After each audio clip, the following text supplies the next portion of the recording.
الحمدللہ رب العالمین والصلاة والسلام علی رسول اللہ اما بعد۔ کتاب توحید اور شرک کے جو مسائل ہیں اس پہ بات ہو رہی ہے۔ آج کا جو مسئلہ ہے وہ یہ ہے کہ شرک اصغر کبیرہ گناہ سے بڑا ہوتا ہے۔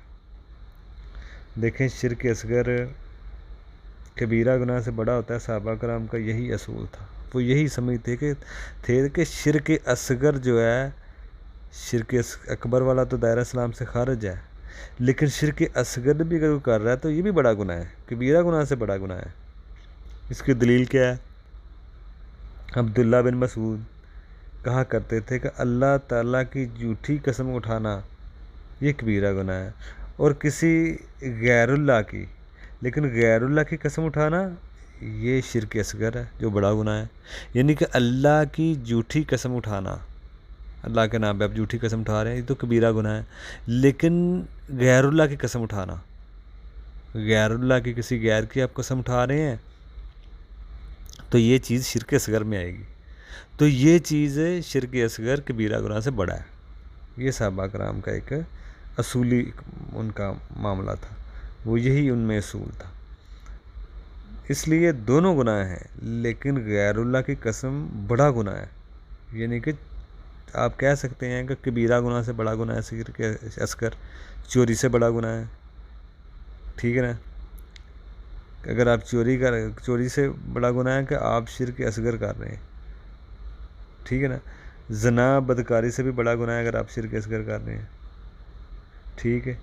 شرک اصغر ہم ان گناہوں پر تو جو جیسے چوری ہے، شراب ہے، زنا ہے، ان پر تو ہمارا رد عمل ہم اس پہ دیتے ہیں، سخت رد عمل دیتے ہیں، لیکن شرک اصغر پر ہم اتنا سخت رد عمل نہیں دیتے۔ گویا کہ ہمیں معلوم ہی نہیں ہے، توحید کا پتہ ہی نہیں ہے شرک اصغر کیا ہے۔ شرک اصغر پر ہم اتنا اپنا سخت رد عمل نہیں دیتے جیسے دوسرے گناہوں پہ دیتے ہیں، کبیرہ گناہوں پہ، چوری ہے، زنا ہے، شراب ہے۔ گویا کہ ہم ان کی قباحت کو سمجھ رہے ہیں، شرک اصغر کی قباحت کو ہم نہیں سمجھ رہے۔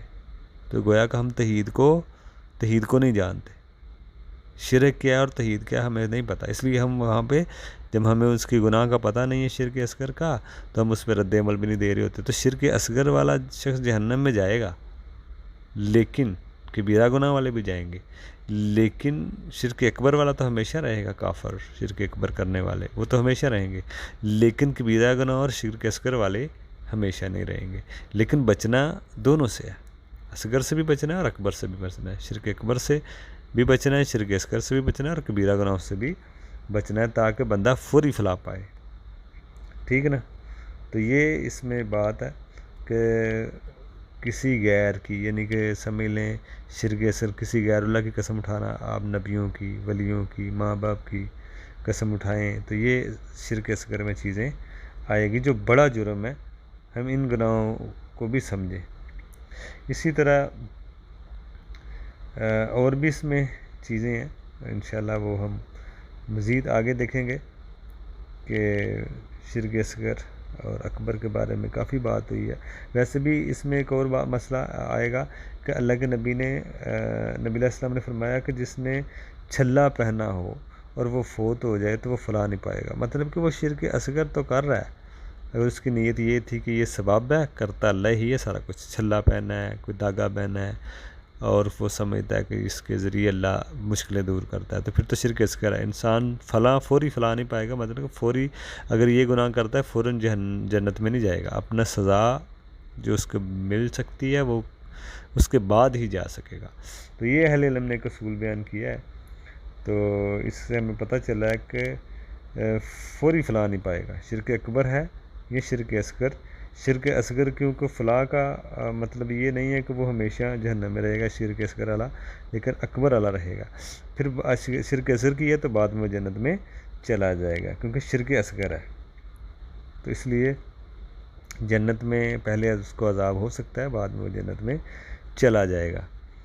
اسی طرح باقی انشاءاللہ اور بھی ہم بات اس پہ کریں گے آگے توحید کے اوپر۔ السلام علیکم۔